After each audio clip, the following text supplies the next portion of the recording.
La télévision Caraïbe, chaîne 22 et l'association culturelle Café Philo Haïti vous proposent tous les mercredis 7h PM. Café Philo. Café Philo, c'est une émission de débat, d'échange entre intellectuels, chercheurs, penseurs, opérateurs culturels et artistes de tout horizon. Le temps, l'éducation, l'identité, la morale, la science, la culture, c'est Café Philo tous les mercredis 7h PM sur la chaîne 22. Café Philo et la chaîne 22, pensons mieux, agissons autrement. Chers assistants, chers téléspectateurs et téléspectatrices de Mardi de la Philosophie, bonsoir. Je vous dis tous bienvenue à notre séance de ce soir qui a pour thème « Engagement des femmes et l'action civique ». Comme à l'accoutumée, je vous demande à tous de vous mettre debout pour entonner ensemble la Dessalinienne. Le pays pour les ancêtres, marchons unis, n'honorons point le maître, du sol soyons seuls maîtres, marchons unis, pour le pays, pour les ancêtres, marchons unis, pour le pays, pour les ancêtres, pour le drapeau, pour la patrie, mourir est beau, notre passé nous crie, ayez la main guérie, mourir est beau, pour le drapeau, pour la patrie, mourir est beau, pour le drapeau, pour la patrie. À présent, je vous invite à auditionner ensemble la chanson fétiche de Café Philo, Hasta Siempre.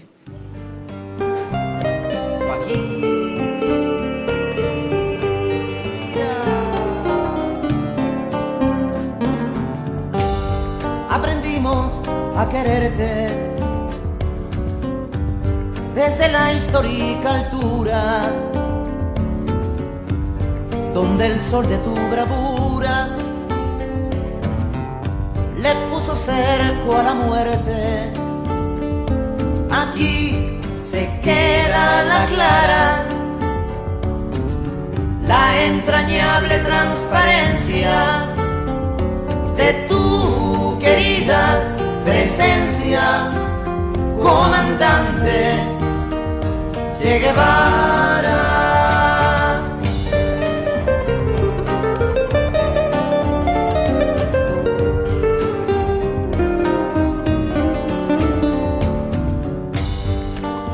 Gloriosa y fuerte,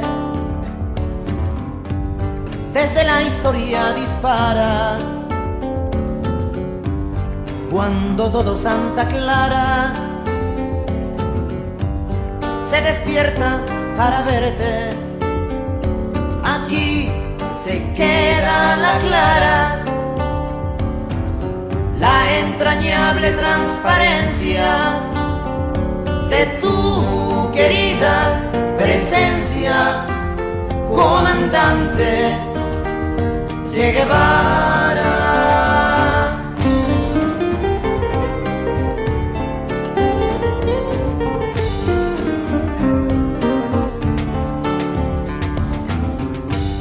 Vienes quemando la brisa con soles de primavera para plantar la bandera con la luz de tu sonrisa.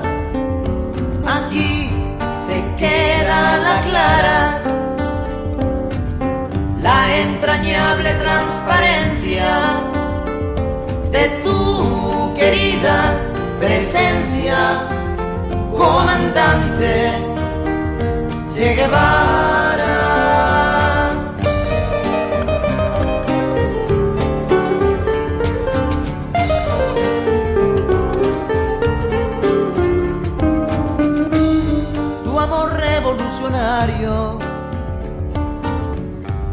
Que conduce a nueva empresa,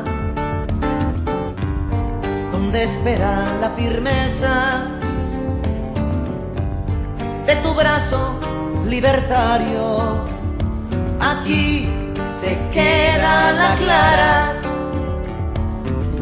la entrañable transparencia de tu querida presencia, comandante Che Guevara.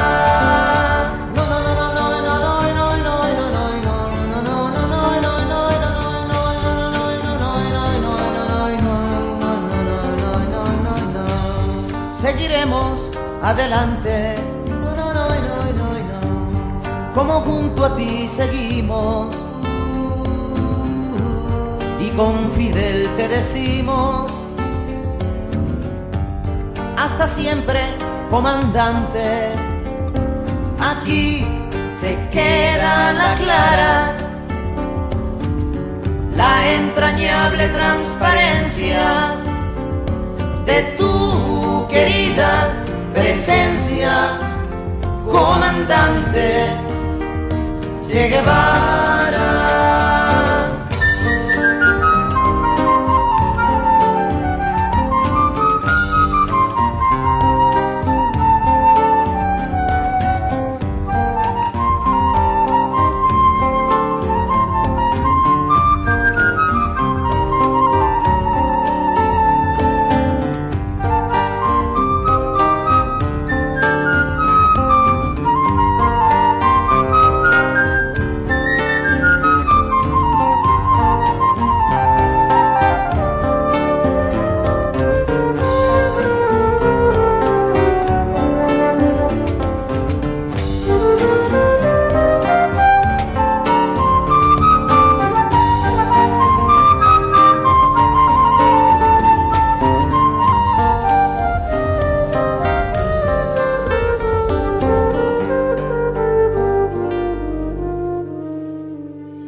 Notre séance de ce soir est rendue possible grâce à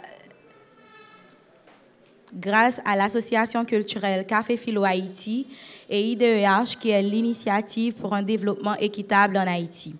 Dans le cadre d'un mois de sensibilisation qui a pour but de sensibiliser les acteurs de divers secteurs humanitaires, droits humains, LGBT, genre, justice, et la santé sur la nécessité de prendre en compte dans le travail global qui est fait pour le respect des droits humains.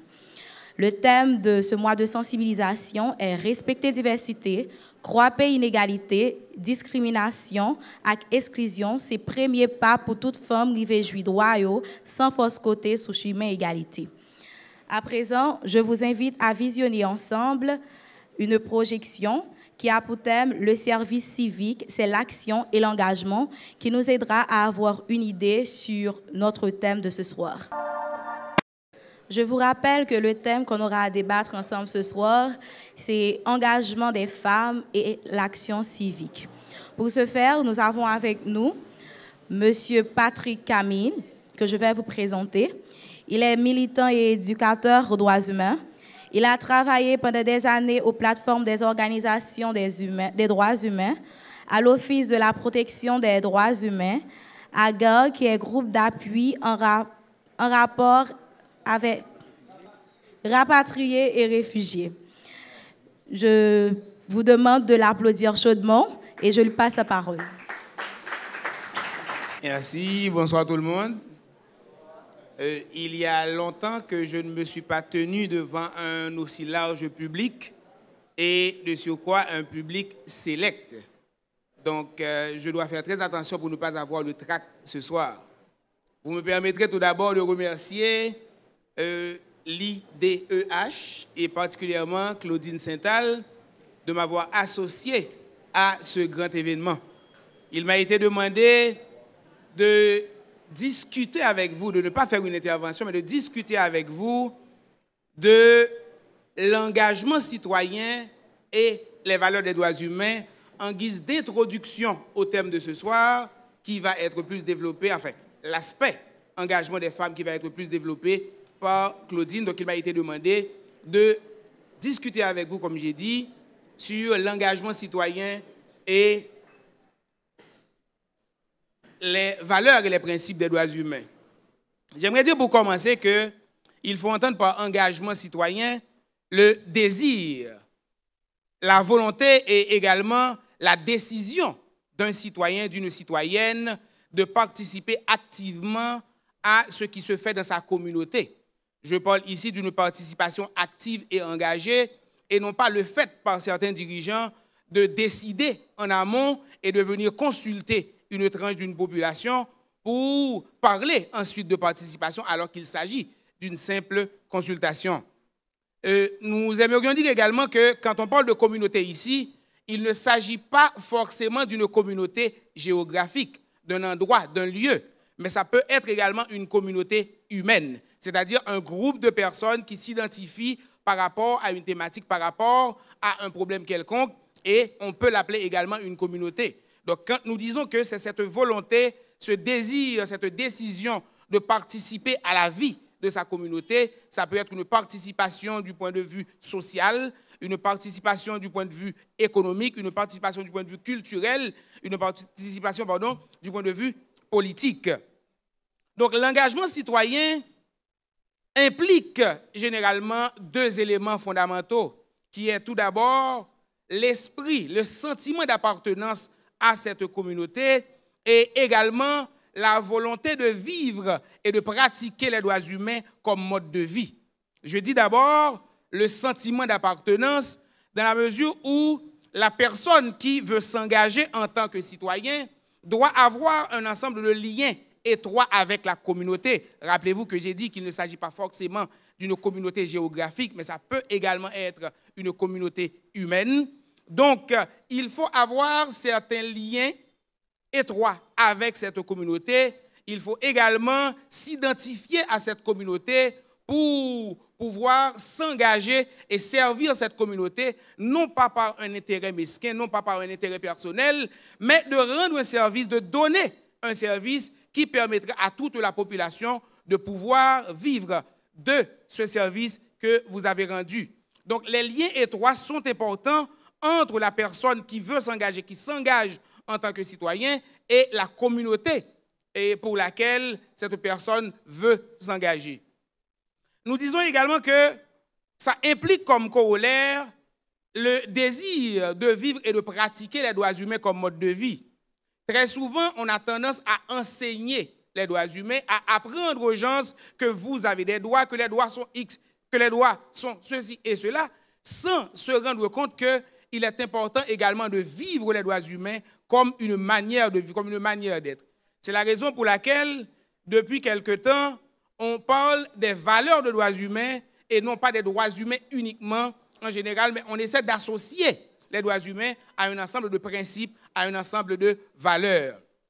Je dois rappeler que les personnes qui avaient été chargées de rédiger la Déclaration universelle des droits de l'homme entre 1945 et 1948 n'ont pas commencé tout de suite par énumérer un ensemble de droits, par citer article 1er, article 2, article 3, mais d'abord ils ont engagé une discussion par rapport aux nouvelles valeurs sur lesquelles l'humanité doit se fonder. On se rappelle qu'on est dans un contexte d'après-guerre, on est après la Deuxième Guerre mondiale où un ensemble d'atrocités ont vu le jour et il fallait absolument changer de paradigme, il fallait absolument demander à l'humanité de se fonder désormais sur de nouvelles valeurs, sur de nouvelles visions, sur de nouveaux principes.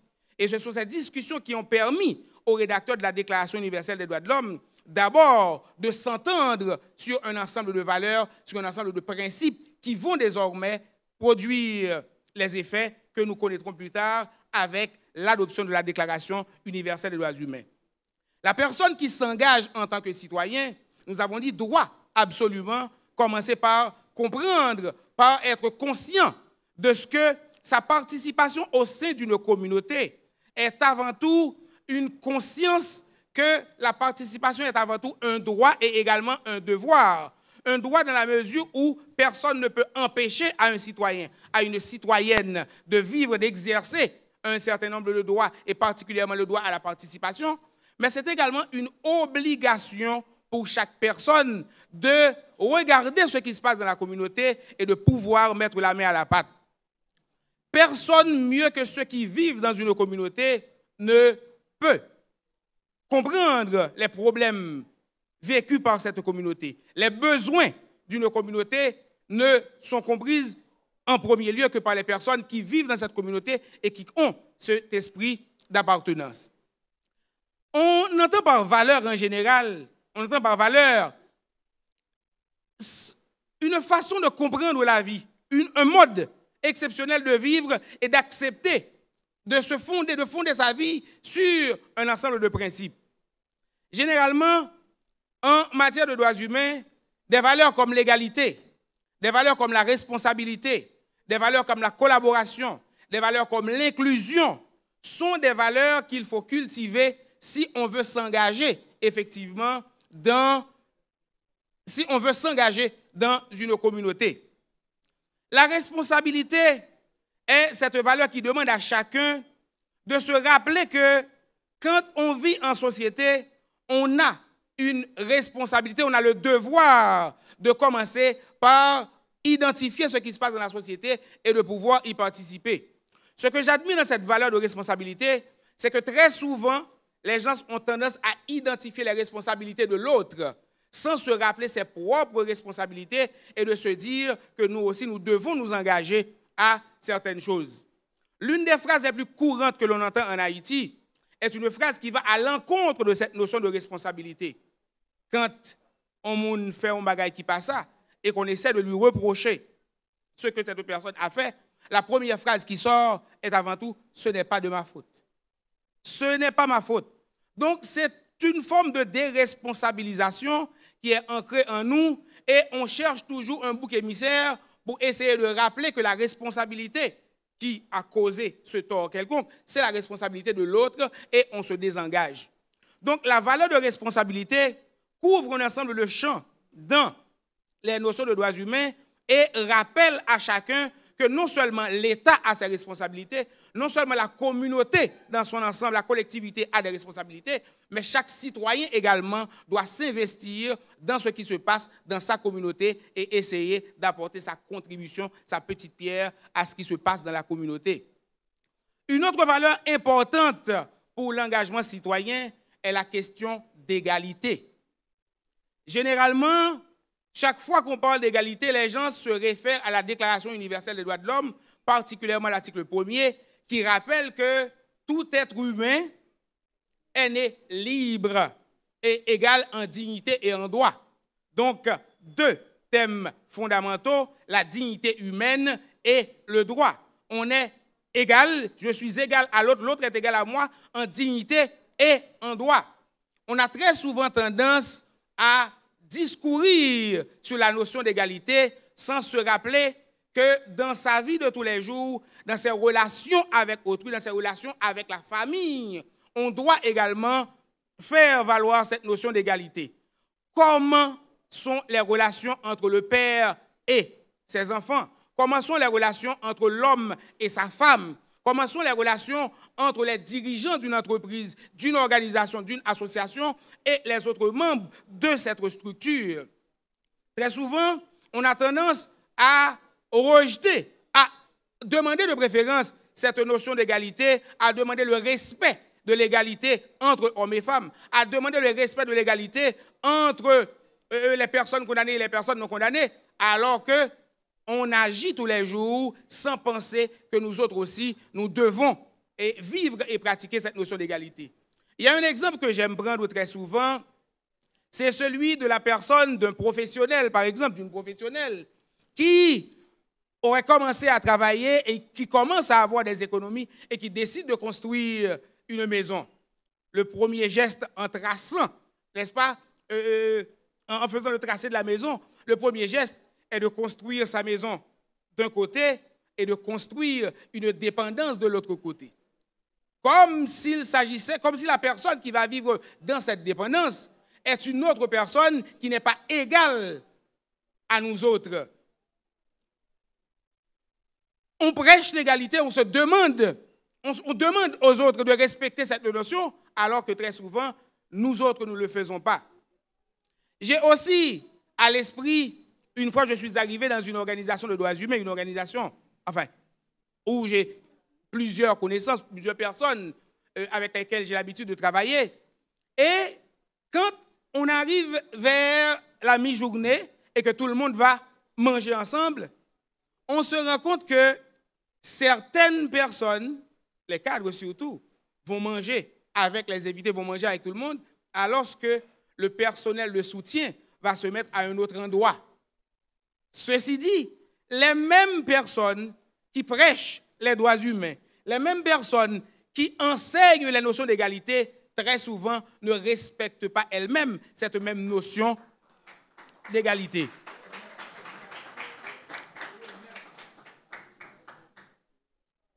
Ceci pour dire que l'engagement citoyen ne doit pas être un vain mot. Ça doit être l'expression d'un ensemble de valeurs, et je viens de citer 2 valeurs. La valeur de l'inclusion, par exemple. La valeur de l'inclusion.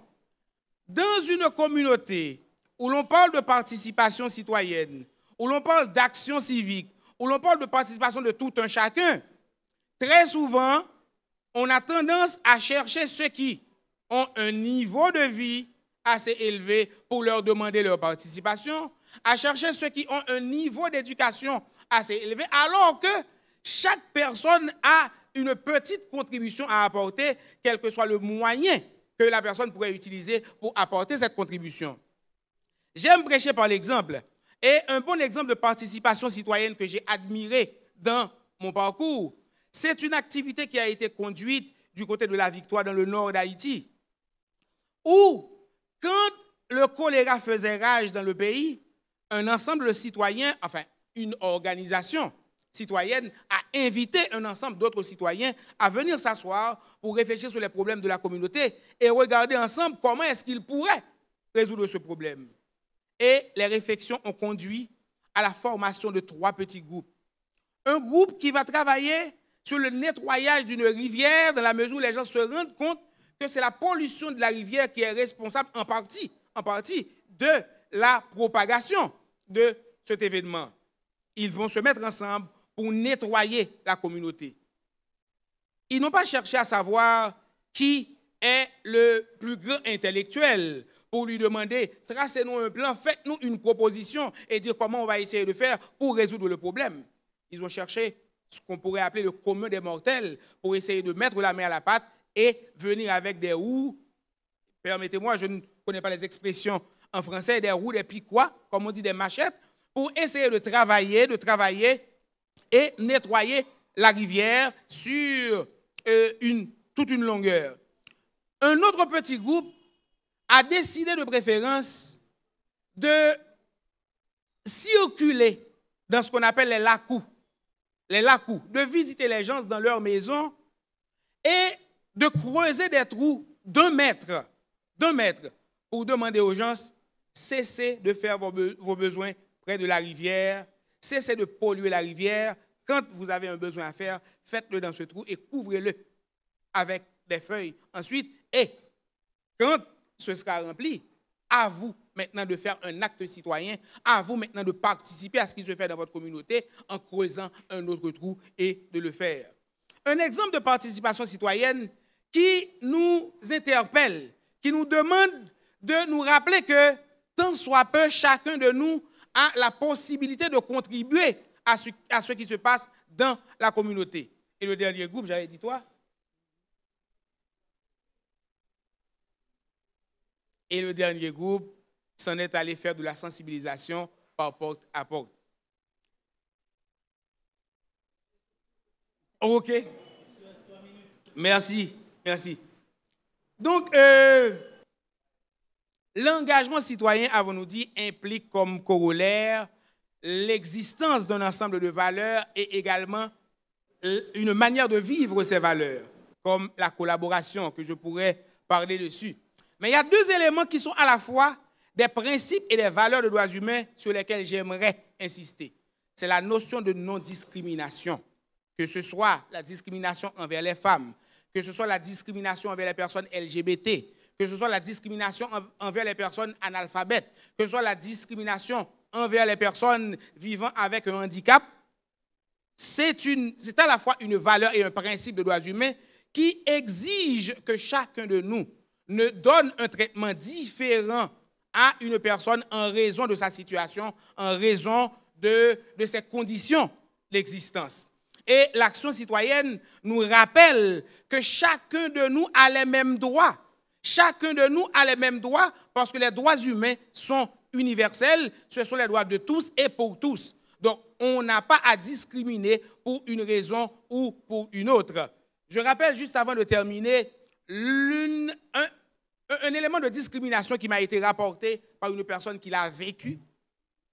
Un homosexuel qui est arrivé dans un hôpital et pour se faire opérer pour des problèmes d'hémorroïdes, et le médecin de dire « je ne vais pas toucher cette malédiction ».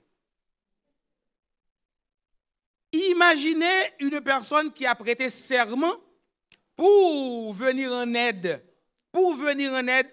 aux personnes qui nécessitent des soins de santé et qui refusent de toucher, tout simplement parce que ses convictions religieuses l'empêchent de soigner une personne avec une orientation sexuelle autre. Cela dit que très souvent, nous devons faire une grande différence entre faire la promotion de l'homosexualité et faire la promotion des droits des personnes, quelle que soit son orientation. Donc la personne est malade, c'est une personne à part entière, et au nom de l'universalité des droits humains, et au nom du principe et de la valeur de la non-discrimination, nous avons le devoir de respecter, et ceci dans un cadre d'engagement citoyen. Puisqu'on m'a fait signe. Nous remercions Patrick, M. Patrick, pour une si belle intervention. C'est intéressant de voir que pour s'engager, il n'est pas nécessaire d'avoir un haut niveau économique ni d'être regradé. L'engagement, c'est de préférence un acte de participation. On donne ce qu'on a. Merci encore une fois, M. Patrick, et je vous demande de l'applaudir. À présent, nous avons avec nous Mme Claudine Saintal, qui va intervenir sur le thème engagement, encore une fois, mais qui aura parlé sur les avantages que la société pourrait tirer si tout le monde, hommes et femmes, s'engageait dans la lutte d'égalité des sexes.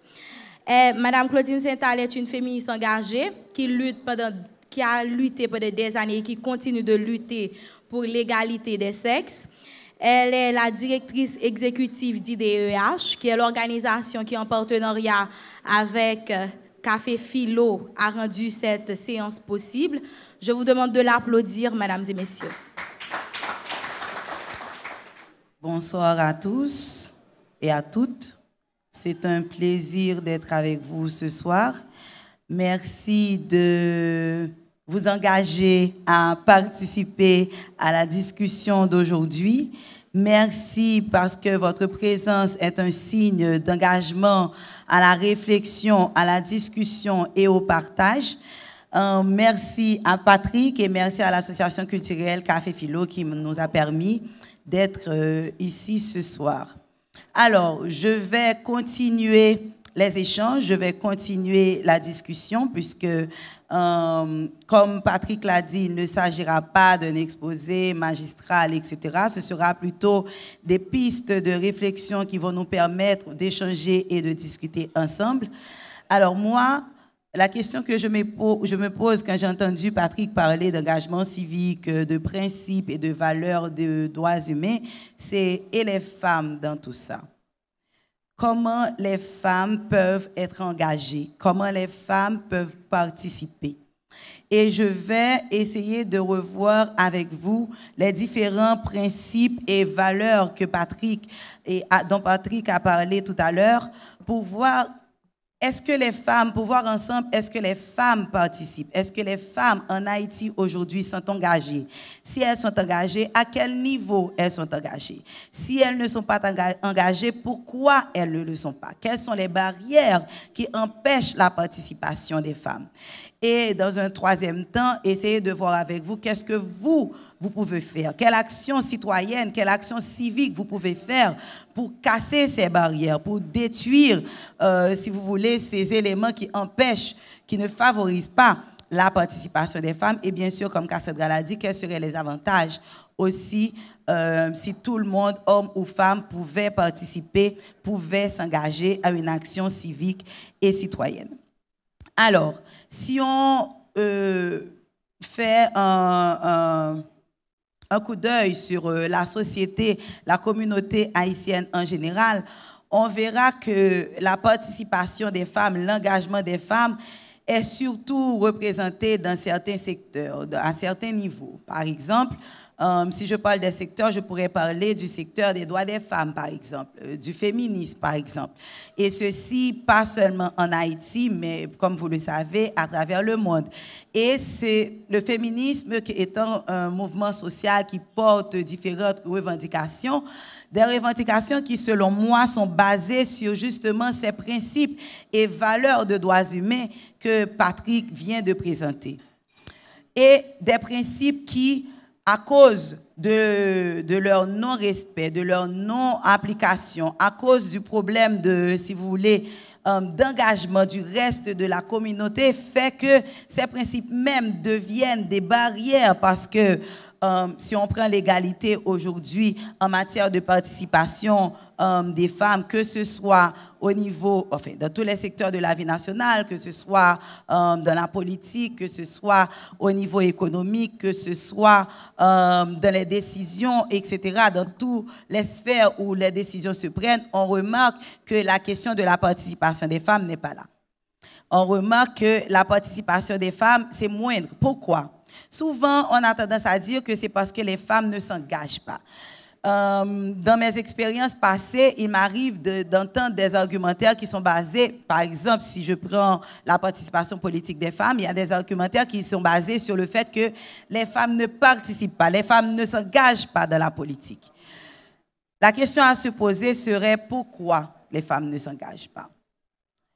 Est-ce que c'est parce qu'elles n'ont pas les droits? Est-ce que c'est parce qu'elles ne sont pas responsables? Est-ce que c'est parce que cette responsabilité n'est pas cultivée? Pourquoi? Si on voulait essayer de comprendre, de répondre à cette question et de comprendre pourquoi, il faudrait revenir, si vous voulez, au principe de construction sociale, aux constructions sociales que nous avons ici en Haïti, qui est basée sur, si vous voulez, des valeurs sexistes qui touchent le patriarcat et qui fait que chaque personne, par rapport à son sexe, qu'on soit une femme ou un homme, on est construit de manière à s'intéresser à certains secteurs de la vie nationale, de manière à s'engager à certains secteurs de la vie nationale. Par exemple, on n'a jamais vu, je ne sais pas pour vous, mais dans mon enfance, je n'ai jamais vu un groupe de femmes, d'adolescentes, de filles qui sont dans la rue ou, je ne sais pas, sur une place publique à discuter de politique. Tout simplement parce qu'il y a tout un système de schéma social qui empêche les femmes de parler de politique, de même s'intéresser à la politique.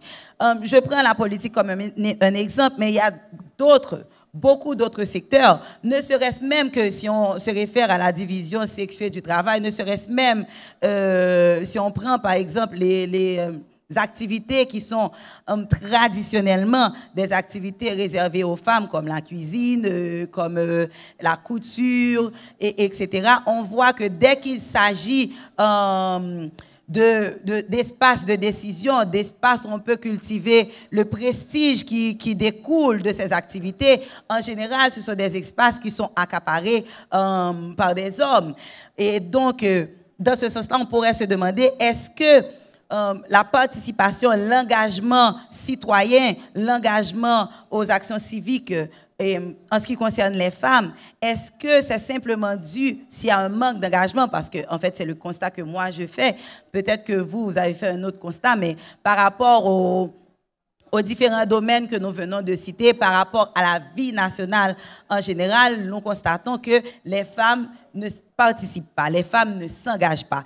Et on peut comprendre ce manque d'engagement par rapport, comme je l'ai dit tout à l'heure, aux constructions sociales, aux valeurs qui sont véhiculées, disons à tout ce qui fait de nous des êtres sociaux et qui fait que, en général, on nous dit, voilà quand vous êtes une femme, voilà ce que vous devez faire, voilà à quoi vous intéressez, voilà quelle couleur vous devez porter, etc., etc. Maintenant, voyons quel serait l'avantage si tout le monde pouvait participer.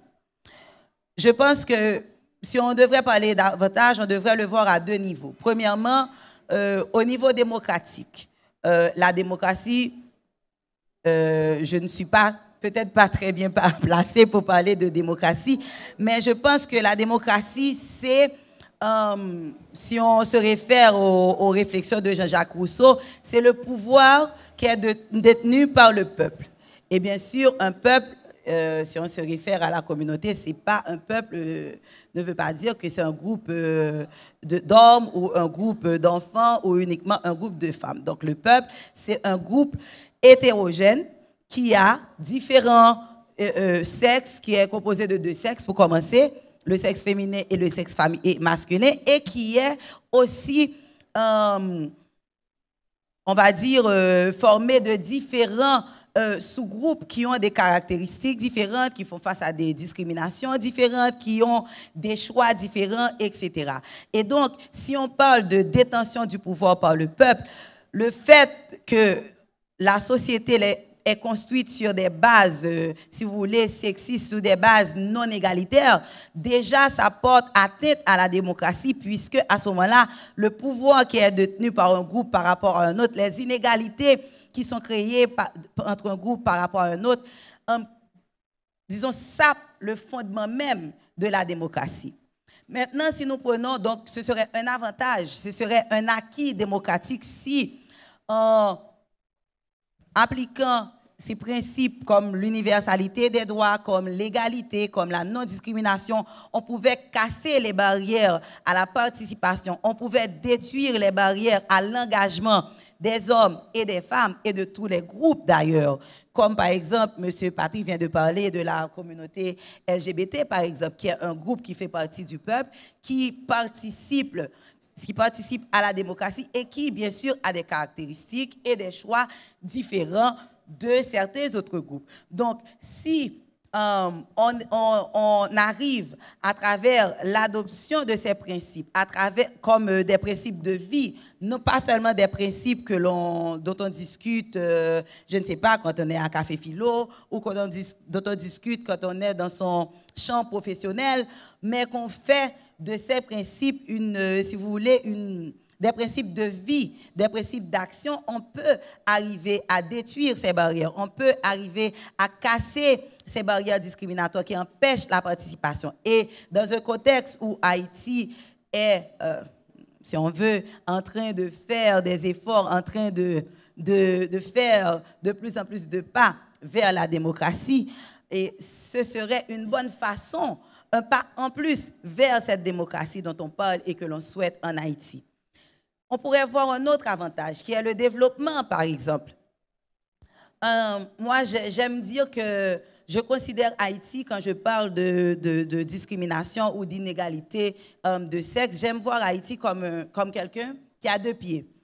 Un pied représente la communauté, les hommes, on va dire les hommes, et un autre pied représente les femmes. Donc, tu as un pied qui a tous les atouts en main, le pouvoir, la possibilité de participer, les opportunités pour avancer et qui avance. Et tu as un autre pied qui reste en arrière et qui est bloqué par toutes ces constructions sociales et ces approches inégalitaires et ces situations de discrimination. Donc, comment peut-on, dans ce cas, avancer vers le développement alors qu'il y a près de 52% de la population qui n'avance pas, pour toutes sortes de raisons. Par exemple, le harcèlement sexuel. Vous avez sans doute l'habitude d'entendre des hommes qui disent que bon, je ne vais pas laisser ma femme aller travailler, aller chez un directeur parce que il va le filer li ou bien parce que il va demander l'on bagaille. Donc, c'est une attitude, c'est une façon de penser qui favorise l'exclusion. Maintenant, on devrait peut-être se demander, est-ce que ne pas pratiquer l'exclusion, ne pas laisser la possibilité à une femme de travailler, est-ce que ça va résoudre le problème? Parce que de toute façon, le harcèlement sexuel continue et se fait, et pas seulement dans les espaces de travail, en fait, pas seulement dans l'espace de travail. Donc, je considère que le développement ne peut pas avancer. On ne peut pas parler de développement sans parler d'égalité. Et on ne peut pas parler d'engagement citoyen, surtout si on fait référence aux femmes, sans les principes d'égalité, d'universalité et de non-discrimination. Maintenant, comment adopter ces principes? Comment les appliquer? Je pense que c'est là qu'on va entrer dans ce que moi j'appelle l'engagement citoyen, mais le vôtre, pas celui des femmes, mais le vôtre, de tout un chacun, des hommes et des femmes aussi. Je pense que faire une action civique en faveur de l'égalité pour construire l'égalité ou bien pour atteindre l'égalité, c'est possible pour tout le monde. On n'est pas obligé d'être féministe. C'est-à-dire qu'on n'est pas obligé d'adhérer à un des courants de pensée, qu'il s'agisse du féminisme libéral égalitaire, qu'il s'agisse du féminisme radical, qu'il s'agit, je ne sais pas, du féministe orthodoxe, marxiste orthodoxe, comme on le dit souvent. On n'est pas obligé d'adhérer à une de ces idéologies pour faire une action en faveur de l'égalité, pour faire une action qui contribue à l'égalité. Moi, je pense que discuter avec un ami, par exemple, de la façon dont il traite la servante qui est chez lui, sa petite amie, par exemple, sur la façon dont il perçoit les femmes en général, ou bien sur sa réaction par rapport aux stéréotypes qui sont véhiculés. C'est une manière de contribuer à l'égalité, c'est une manière de s'engager et de faire une action civique. La manière, par exemple, dont une maman ou un papa élève ses enfants, les valeurs qui sont véhiculées, les jouets qui sont donnés aux filles et aux garçons, c'est une façon que n'importe qui peut faire une action en plus pour travailler ou pour favoriser cette égalité. Les responsabilités que vous prenez aussi, au niveau communautaire, au niveau familial ou dans tous les autres niveaux, dans tous les autres secteurs où vous-même vous évoluez. Vous n'êtes pas sans savoir qu'en général, en Haïti, la question de l'éducation de l'enfant, le pouvoir, l'image du pouvoir revient à l'homme. Donc souvent, il dit, m'attend papa venir pour me porter plainte pour. Si c'est papa, il m'attend papa venir pour le calot, m'attend papa venir pour la punition, etc. Par contre, lorsque, par exemple, cette éducation est mal faite, la responsabilité devient la responsabilité de la femme. Des petits gens mal élevés, ils disent c'est maman qui est mal élevée, par exemple. Alors que dans le processus d'éducation, ce n'est pas maman qui a un pouvoir pour le sanctionner, pouvoir pour lui porter de l'autre valeur ou bien pour l'ajuster comportement de Timouna. Donc, en résumé, je pense que moi, je vous invite à faire une action civique, à vous engager pour cette question d'égalité. Et l'égalité, ce n'est pas seulement en ce qui concerne la participation des femmes, le respect des droits des femmes ou bien l'universalité des droits. C'est une question de justice sociale. Aujourd'hui, la question des droits des femmes, la question des droits humains en général, de la participation des femmes, c'est une question de justice sociale. C'est une question qui ne concerne pas seulement les féministes, qui ne concerne pas uniquement les femmes, qui ne concerne pas uniquement les hommes engagés, mais c'est une question qui concerne tout le monde. Et je pense que les deux avantages que nous avons, c'est vraiment une démarche plus rapide et plus directe vers la démocratie et aussi une démarche plus rapide et plus directe vers le développement. Merci Claudine. Nous rappelons que notre séance de ce soir est dans le cadre du mois de sensibilisation qu'organise IDEH. Pour ce mois de sensibilisation, chaque semaine a un thème et le thème de cette semaine, c'est bien mixité, une chance pour les hommes, un objectif pour les femmes, hommes et femmes, engageons-nous. Juste avant de prendre les questions, je sais que vous en avez beaucoup, nous allons prendre une pause musicale avec une vidéo, Femmes d'aujourd'hui, qui est chantée par Sophia Ezadi. À présent, nous faisons place aux questions. Nous allons prendre 2 séries de questions. Dans chaque série, il y aura 3 questions. Je demande à Woody Védrine, à Chéri Kervens et à Sénéu Juline de bien vouloir avancer, s'il vous plaît. Donc, je salue l'assistance et je tiens à féliciter les intervenants. Et j'ai 3 petites questions. Mais d'abord, je dois dire, on pense qu'il faut voir la problématique d'équité de genre dans une autre perspective. Donc, je pense qu'il faut inscrire la question de genre dans le cadre de la dignité. Le plus souvent en Haïti, l'égalité de genre est posée entre hommes et femmes et non entre les femmes elles-mêmes. Sur ce, dans quelle catégorie, je vous demande, madame, dans quelle catégorie est rangée les femmes du pays en dehors dans ce souci de justice sociale dont vous avez parlé?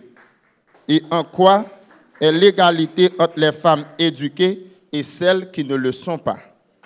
Et enfin, pourquoi aujourd'hui l'homme est de moins en moins le bourreau de la femme, mais les femmes sont le bourreau des femmes? Merci. Quand je dis bonsoir à tout un chacun, je profite à féliciter les intervenants de nous avoir gratifiés de ces formidables interventions. Donc, M. Patrick a parlé tout à l'heure de droits humains et égalité. Bon, moi-même, je conçois ce concept d'égalité comme un concept, je dirais, idéaliste, car à la matérialité, c'est tout au contraire dans notre société. Donc, c'est pour cette raison que je veux demander à M. Patrick comment parvenir à cette égalité entre femmes et hommes et égalité entre personnes en Haïti, alors que le système même dans lequel nous nous retrouvons aujourd'hui conditionne cette inégalité. Et j'ai une question aussi pour Madame Claudine. Donc, on dit toujours que la manque d'engagement et de participation des femmes sont dans divers domaines de la vie nationale, se résident dans la construction même de la société haïtienne. Mais le problème n'est pas seulement là. Il y a aussi une dichotomie entre les mouvements féministes, il y a aussi une manque de confiance des femmes, l'idée d'infériorité que pas mal de femmes se forgent en elles-mêmes, et aussi la dépendance économique indépendante de toute construit social. Donc, comment concrètement les femmes doivent participer dans les actions sociales? Donc, merci bien. Bonsoir, je salue l'assistance, plus précisément notre intervenant, Mme Claudine Sental, notre chère directrice IDEH. Ma question est celle-ci. Est-ce que le secteur politique en Haïti, dirigé par des secteurs, peuvent entraîner des démarches égalitaires en se laissant les 52% de femmes s'émerger dans la vie politique? Bon, alors, la première série de questions qui a été posée, moi, je ne sais pas, la personne qui a posé les questions va pouvoir m'aider parce que j'ai compris qu'il y avait 2 questions. Donc, si je veux résumer, il s'agit de comment prendre en compte les femmes en dehors dans l'action globale qui est faite pour l'équité de genre et la dignité humaine. C'est ça? C'est bien ça? Est-ce que j'ai bien résumé la première partie de la question?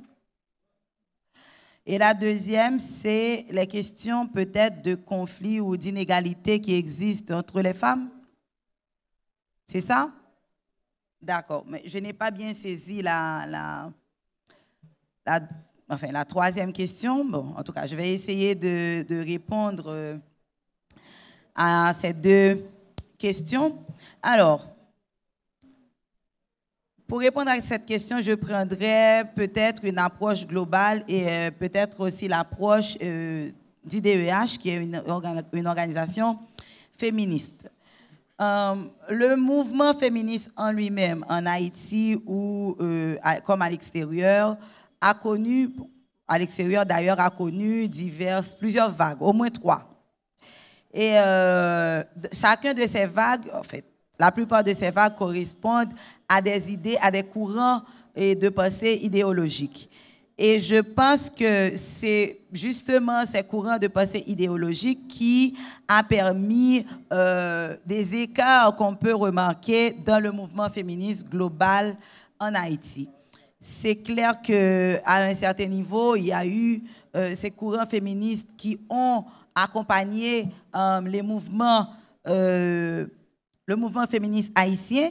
Et on va voir que dans un premier temps, le mouvement féministe haïtien surtout s'apparentait à l'idéologie, si vous voulez, libérale et égalitaire, qui visait dans un premier temps les droits civiques, civils et politiques, c'est-à-dire droit de vote, etc. Donc, c'est comme ça qu'on a vu que dans l'histoire du féminisme en Haïti, il y a d'abord eu toute cette bataille pour la participation des femmes, les droits de vote et tout. À un autre moment, nous avons eu la deuxième vague féministe qui s'apparentait surtout au courant, si vous voulez, en fait, au courant du féminisme radical qui questionnait les questions d'appropriation du corps, etc., où on a commencé à parler de santé sexuelle et reproductive, du pouvoir de décision sur le corps de la femme, etc., etc. C'est encore des problématiques qui sont d'actualité aujourd'hui, puisque si maintenant on a les lois, si maintenant, bon, on a vu aussi dans la première partie, il y a eu un aspect aussi du féminisme marxiste orthodoxe où on a surtout parlé de questions de propriété privée, de trucs comme ça, etc. Il faut dire que tout ce travail qui avait été fait, c'est vrai, avait une dimension, si vous voulez, éclectique, académique, qui ne prenait pas en compte une certaine catégorie des femmes dans la société haïtienne. Ce n'est pas que les préoccupations qui existaient à l'époque ou pour lesquelles toutes les batailles ont été menées, c'était des préoccupations qui existaient aussi pour toutes les couches de femmes de la société haïtienne. Cependant, ce n'était pas la priorité de toutes les femmes. Si on prend les femmes d'en dehors, si on prend les femmes, les filles mères, par exemple, si on prend les femmes en situation de handicap, par exemple, n'empêche qu'aujourd'hui, ces acquis que nous avons et qui sont le travail des pionnières dans le mouvement féministe en Haïti nous permettent aujourd'hui, nous donnent une base aujourd'hui pour continuer à avancer sur d'autres questions. Qu'il s'agisse de femmes en situation de handicap, qu'il s'agisse des femmes en dehors, etc. On a ces acquis comme base qui vont nous permettre d'avancer. Maintenant, il est clair que c'est vrai que les priorités n'ont pas toujours été les mêmes.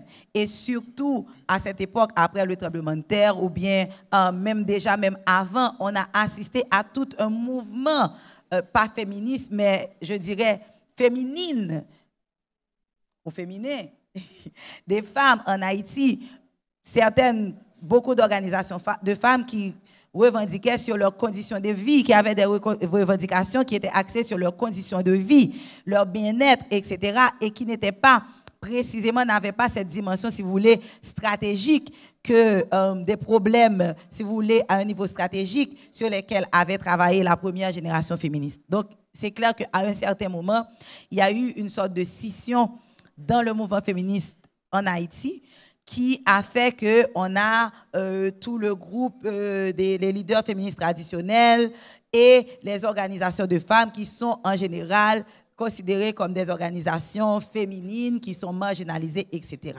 Cependant, la troisième vague féministe qui a pris toute son ampleur aux États-Unis, au Canada et dans d'autres espaces a bien sûr atterri aussi en Haïti et qui est basée sur cette approche de l'intersectionnalité qui veut prendre en compte non seulement les revendications au niveau stratégique, mais aussi les préoccupations relatives aux conditions, à la condition féminine, aux conditions de vie des femmes. Et on voit, peu importe la perspective que l'on prend, les mêmes bases d'analyse, qu'il s'agisse si vous voulez, de l'approche des courants de pensée du féminisme libéral, du féminisme radical, etc. Ces courants de pensée permettent d'expliquer aussi la condition féminine, les problèmes relatifs à la condition féminine des femmes en Haïti. Et on assiste aujourd'hui à une nouvelle génération de féministes qui arrivent à concilier les deux, non seulement à réagir, à rebondir à un niveau stratégique, mais aussi à réagir, à rebondir sur les problèmes spécifiques à certains groupes de femmes. Aujourd'hui, l'IDEH, par exemple, travaille sur le harcèlement sexuel. L'IDEH, par exemple, s'intéresse aux problèmes des lesbiennes, des bisexuels, des transgenres.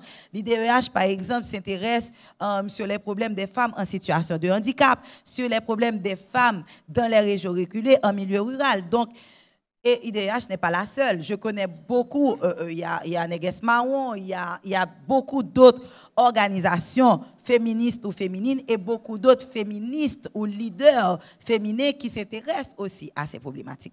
Donc moi, je pense que la conciliation se fait au fur et à mesure et surtout qu'il y a une toute nouvelle génération de féministes qui est peut-être de ma génération, qui à mon âge, je ne sais pas, entre 20 et 50 ans, qui s'intéresse, et 40 ans, qui s'intéresse à ces questions-là. Donc je pense que c'est un problème qui reste posé, c'est un problème sur lequel les femmes, la communauté, pas seulement les femmes, parce que de plus en plus, nous avons des hommes aussi qui participent aux réflexions féministes, qui participent aux réflexions sur l'égalité des sexes et qui s'engagent sur cette réflexion.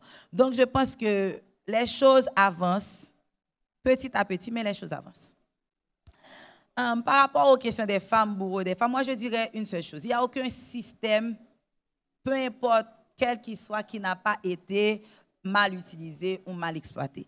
La question de l'exploitation ou la question de l'exploitation des femmes ou de notre sexe, ce n'est pas une question qui cible ou bien qui indexe seulement les hommes. C'est une question qui indexe tout le monde. D'ailleurs, c'est sur cette base de l'égalité, de l'universalité, de la responsabilité que se fonde, si vous voulez, toute la pensée féministe de cette nouvelle génération. Parce que quand deux personnes se battent, par exemple, que dit la Constitution? C'est un voie de fait, n'est-ce pas?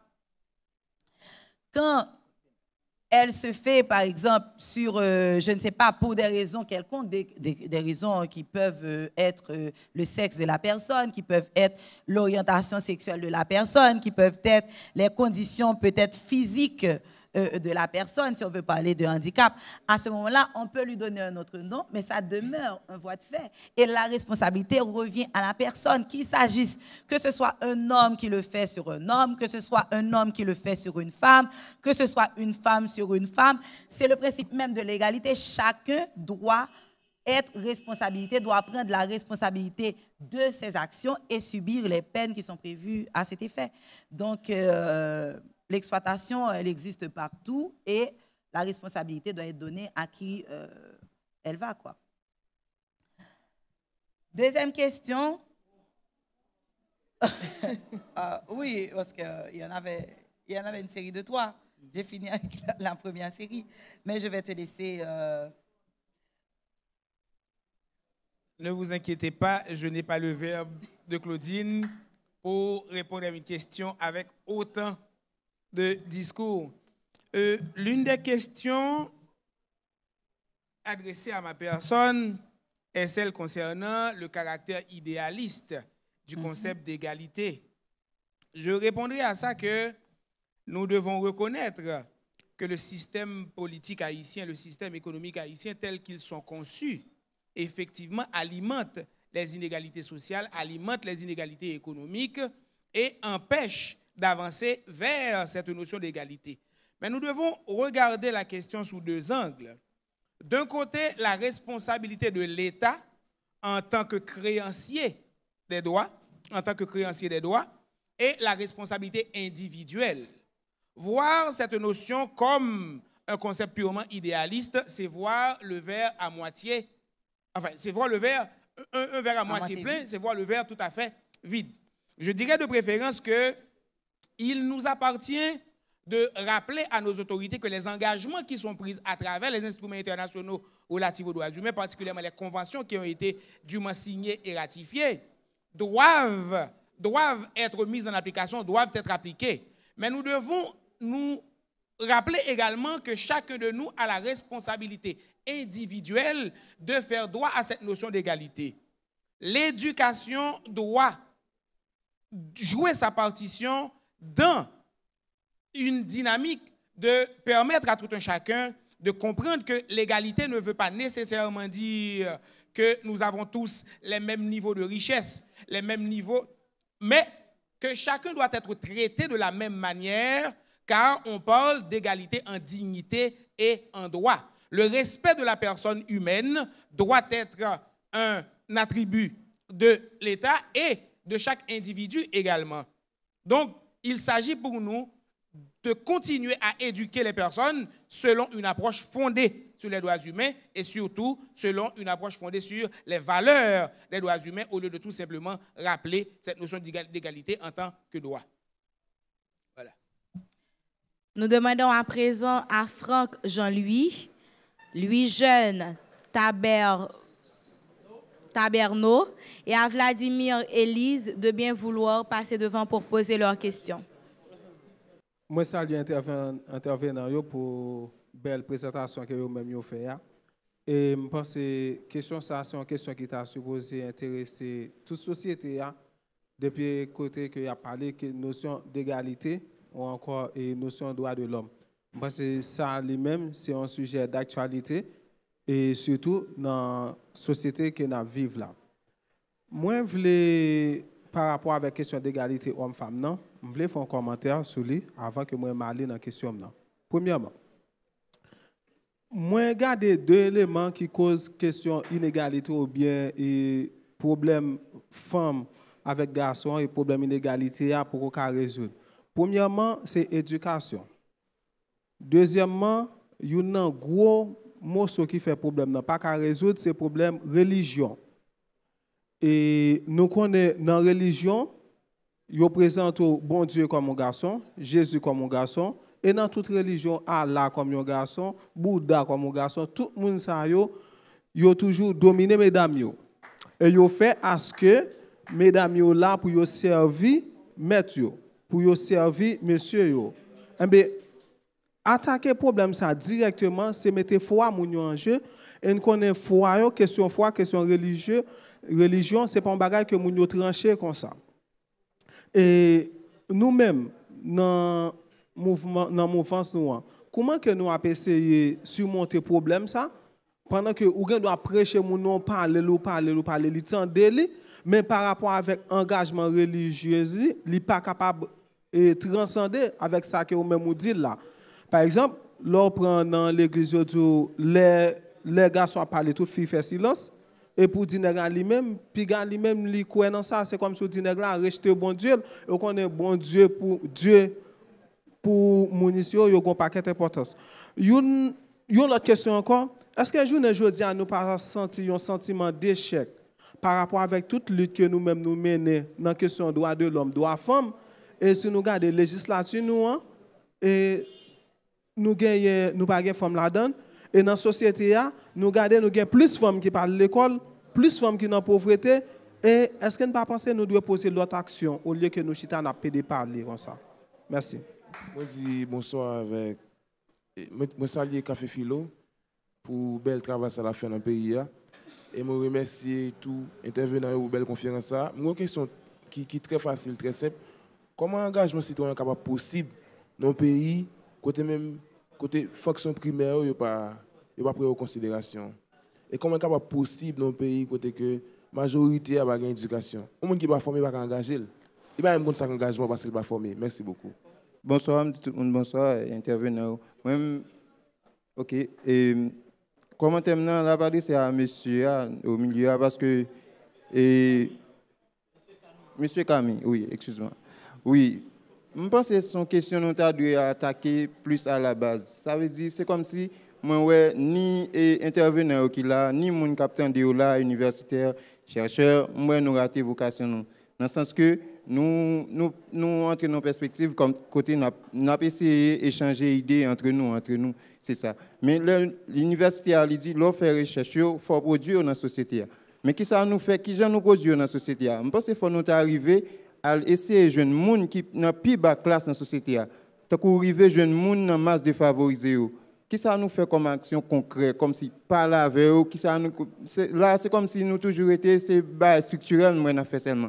Comme non structurel, qui ça nous a fait arriver sur nous dans l'autre sens pour comprendre que une de respecter l'autre en droit et en dignité. Merci. Très bref. On va corriger surtout dans la première question qui parlait de religion, de foi et de questions de droits humains. Même si ma PC bref, je ne vais pas empêcher de me rappeler que il y a un gros débat qui gagne sur question universalité de l'amour, c'est justement opposition entre question universalité et ça aurait le relativisme culturel. Très souvent, en pile monde, en pile secteur, en pile pays, caché derrière relativisme culturel, caché derrière religion, caché derrière coutume, pour que violer justement les droits humains.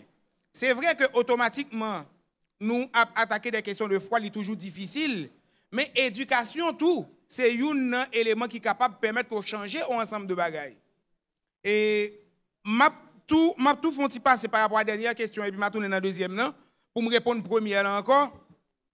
Et une action concrète qu'a mené qui malheureusement pas un pile bruit qui fait autour de lui. Claudine, c'est dans 4 ans me rencontrer avec Claudine, gagné un mouvement qui relait mouvement de promotion de la citoyenneté engagée qui gagne plus d'une vingtaine d'organisations de droits humains et non des moindres, sortant de qui gagne plus non yo et en pile l'autre encore qui est au niveau communautaire qui travaille depuis 2010 jusqu'à aujourd'hui sous 11 outils d'éducation à la citoyenneté qui c'est une trousse pédagogique que les Je m'engage qui présentait une démarche en plusieurs étapes côté que dans chaque communauté que c'est communauté géographique ou communauté humaine il y a un premier travail de recherche de motivation. Qui ça motive pour me travailler sur telle thématique? Qui ça intéresse pour me travailler sur telle activité? Et puis, l'on fin entendons avec nous sur qui est-ce qui motive pour travailler pour aider la communauté à aller de l'avant, ou fait une deuxième étape qui c'est analyser problèmes spécifiques que nous voulons travailler sur lui. L'on fin fait analyse problème ou projeter dans le futur pour demander tout qui ça n'est capable et fait pour nous résoudre. Mais c'est des bagages très basiques au niveau communautaire. L'exemple que j'ai pris dans mon intervention de la victoire, l'entrée dans 4 démarches, ça, c'est pas comme ça que nous avons réfléchi. C'est même 5 étapes ça qui suivent, qui permettent que nous arrivions, leur fin projeter dans le futur, fin décider et planifier ensemble d'activités et mener action. C'est vrai que son processus qui ne peut pas permettre que du jour au lendemain, ou commencer à voir les résultats, mais au niveau micro, il y a un pile de résultats qui commencent à avec parce que de 2012 à aujourd'hui, il y a environ 155 accompagnateurs communautaires qui formés à l'utilisation trousse là. Il y a environ 6000 personnes au niveau communautaire qui touchés par lui-même et fort heureusement, son trousse qui permettent, sous quelle que soit thématique où vous travaillez là, ou capable d'utiliser même démarche là, même méthodologie qui pour permettre d'arriver à l'action. Donc, ce n'est pas un simple discours, c'est à la fois une réflexion critique qui porte à l'action en dedans de la communauté et il commence à gagner dans plusieurs endroits dans le pays, indépendamment de qui côté, un ensemble d'organisations à travail. Pour me retourner à la première question, nous pensons que même si la printemps, c'est une démarche qui est capable de permettre justement que nous arrivions à la notion de citoyenneté engagée, parce que même question de foi et tout, des fois, ils mettent les gens face à foi par rapport à la réalité que vous vivez là. Juste 2 secondes pour rappeler que, imaginez que l'ignorance fait que un monde qui est malade, qui a fièvre, et puis qui dit, je vais vous comprimer avec un clairin. Je n'ai pas prétention que ça va aider le résoudre, non. Mais comme nous ne croyons pas, nous, si vous pouvez comprimer avec clairin capable d'enlever fièvre, et puis les gens qui peut porter le balai a dit, ah non, attention, je ne peux pas m'en éclairer parce que la religion ne peut pas permettre de m'en éclairer. Maintenant, qui problème qui pose? La vie moun qui devant actuellement pour sauver, même si c'est dans la croyance et que du point de vue médical, ça va pas résoudre rien pour lui, mais croyance c'est que s'il goûte ça, il est capable d'aider. Donc, vie moun par rapport à foi. Donc, ça permet que nous engager des réflexions avec moun yo, quand chaque moun a discuté par point de vue jusqu'à ce que nous arrivions à un élément de réponse. Nous croyons certains que c'est très difficile pour ébranler foi au monde par rapport à la question des droits humains, mais il est très important pour nous rappeler que concept, valeur droits humains, c'est des bagages qui demandent pour garder une réalité chaque jour au lieu que vous gardez par rapport à conviction religieuse ou autre. Moi-même, je juste porter 2 éléments de réponse pour me dire, depuis on parlait de question égalité de sexe et question droit monde en général, droit femme en particulier avec religion, toujours fait référence, bon, en général, on parle avec des mondes, des chrétiens, qui parlent, et l'autre. Toujours fait référence à 10 commandements que je connais, que tout chrétien connaît. À de là-dedans spécifiquement. Tu ne tueras point, tu aimeras ton prochain comme toi-même. Comment saurais un prochain comme toi-même, en l'occurrence une femme ou bien un monde, quelle que soit et conviction religieuse, orientation sexuelle, ou d'accord pour battre li.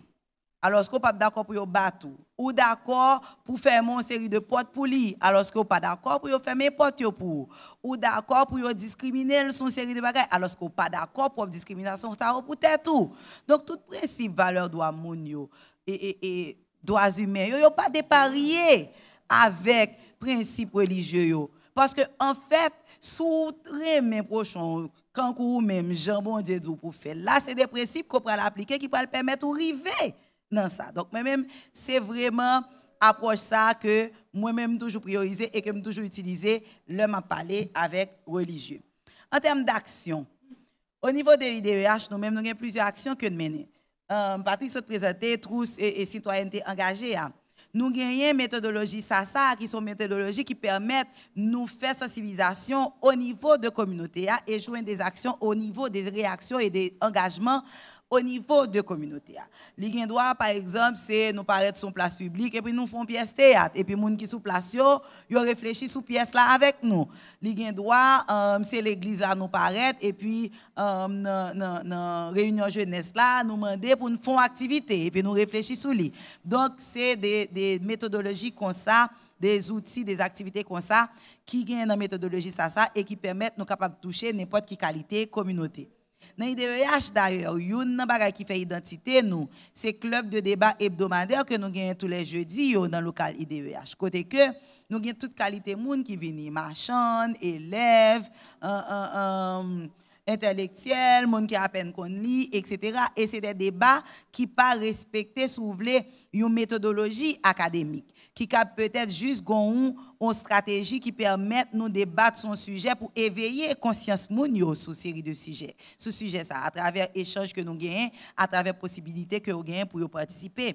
Nous gagnons par exemple programme éducation à l'égalité nous en IDEH côté que nous commençons avec jeunes à partir de 14 ans pour nous éveiller conscience sur une série de questions qui pas seulement ont rapport avec droits femmes en général avec égalité des sexes mais qui ont rapport avec tout ça qui concerne la vie pays que c'est environnement que c'est participation civique etc. Donc moi assurer que il y a des actions qui faites et c'est idée pas pour compte li Patrick saute by des exemples et me connaît un pile l'autre organisation qui fait des actions concrètes et qui fait son base communautaire. Ça veut dire yo aller plusieurs côtés en dedans communautaire, yo cibler plusieurs groupes en dedans communautaire pour yo sensibiliser et pour yo faire des actions. Merci Madame Claudine et merci Monsieur Patrick. Nous allons prendre une dernière question, une toute dernière.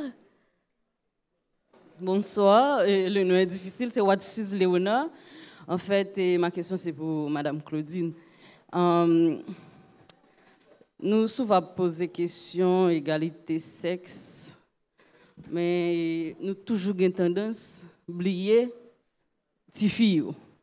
Moi-même question par moi c'est qui action que nous menons ou bien des actions ou bien des activités que nous menons pour droit des filles respecter parce que jusqu'à maintenant dans le livre que a étudié le masculin emporte sur le féminin. Jusqu'à maintenant, il y a des stéréotypes qui montrent que ti fille ou bien maman c'est dans la cuisine et puis papa avec journal la pli. Qui action que nous menons nous-mêmes en tant que féministes pour contrecarrer genre de stéréotypes ça ou bien finir avec question ça. Merci. Au niveau du secteur féministe en général, il y a plusieurs actions qui sont faites, notamment actions que le ministère de la Condition féminine avec une série de organisation féministe qui était dans, si nous voulons, thématique genre là, et puis dans qu'on a planté fait pour essayer de retirer tout stéréotype, est-ce que vous comprenez, qui existait dans le manuel scolaire. Ça, c'est un travail qui est déjà entamé, que le ministère de la Condition féminine a déjà commencé, qui n'est pas fini, mais qui a déjà commencé. Nous connaissons, il y a un jeu politique, il y a un jeu économique, il y a une série de bagages qui fait que depuis l'heure où on entamé là jusqu'à présent, il peut atterrir tout à fait. Même connaît que il y a des démarches qui fait, il y a des organisations de femmes et il y a un ministère de la Condition féminine qui déjà entreprend des démarches dans ce sens-là. L'autre action qui fait au niveau de l'IDEH particulièrement, c'est question éducation à l'égalité. Nous inspirons de modèles que la France et le Canada ont développés pour attaquer question et droits de filles. Il faut souligner tout que de plus en plus, question droits de filles lit d'actualité en Haïti. Nous avons un plan international, par exemple, qui sont ONG qui portent chapeau sous question ça, qui ont toute une campagne entamée depuis quelques années déjà sous question droits de filles, notamment dans ce qui concerne accès à l'éducation, dans ce qui concerne toute question. Voilà, donc les bonnes campagnes encore, je dis à son mouvement. Donc, il y a des actions qui sont faites. Au niveau des UDH, si action par nous, les concernés programme éducation à l'égalité. À côté que nous joignons Actimonio, malheureusement, nous commençons à partir de 14 ans pour plusieurs raisons, parce que il y a des séries de sujets que nous discutons, tout dans la question ça, nous estimons que 14 ans, c'est l'âge côté que Timounan commence à éveil de la conscience humaine. Il va l'entrer dans la classe humanitaire, Jean-Odia, etc. Il va suivre des bagages. Et c'est l'âge côté que Timounan, il rentre dans l'adolescence. Il a commencé construire tête, il a commencé à questionner tout ça qui est autour de lui. Donc, c'est bon moment pour faire approche de l'autre approche et de penser avec lui et inculquer lui de l'autre valeur. Donc, au niveau de l'IDEH, concrètement, c'est ça nous fait. L'espoir, nous, c'est que à un niveau plus stratégique, à un niveau étatique, nous gagnons dans le programme éducation haïtien, dans le programme scolaire, des activités, des programmes qui permettent que nous parler de sujets ça. Dans l'école, nous pensons que c'est peut-être plus une action qui permet de nous réussir à toucher une quantité de monde. Non seulement sous notion égalité, égalité des sexes, droits humains, droits femmes, mais civisme, mais environnement tout, qui c'est des questions qui intéressent nous. L'idée nous, c'est que peut-être si nous réussissons à faire ça, non seulement à travers ces actions par nous, mais réussir à engager l'État là-dedans tout, qui a fait une action plus stratégique, nous sommes capables peut-être d'entendre l'autre génération. Nous, l'autre génération citoyenne et citoyenne en Haïti qui ouais bagaille l'autre gens et qui décide d'agir de l'autre façon.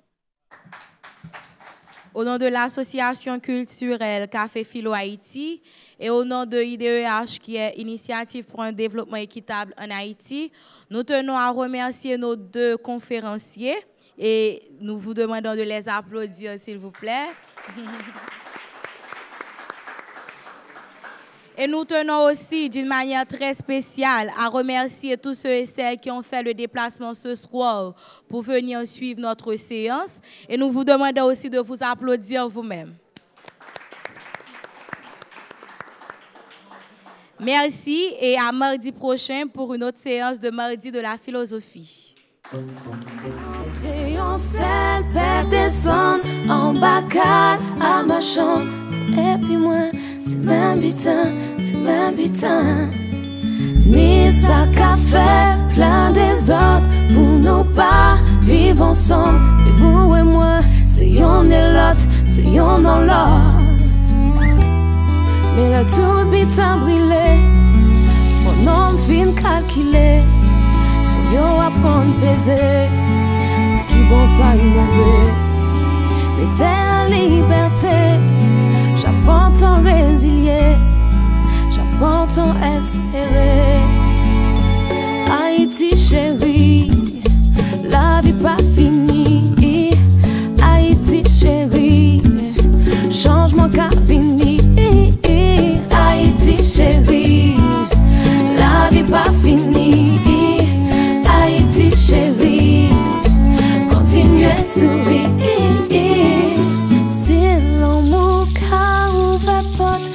Clé-moi, capasot, ou dis-moi, prends-moi. Jacques Mel Thomas, 5 coffre, L'amour qu'a monté mon, pour ça qui près, pour ça qui loin.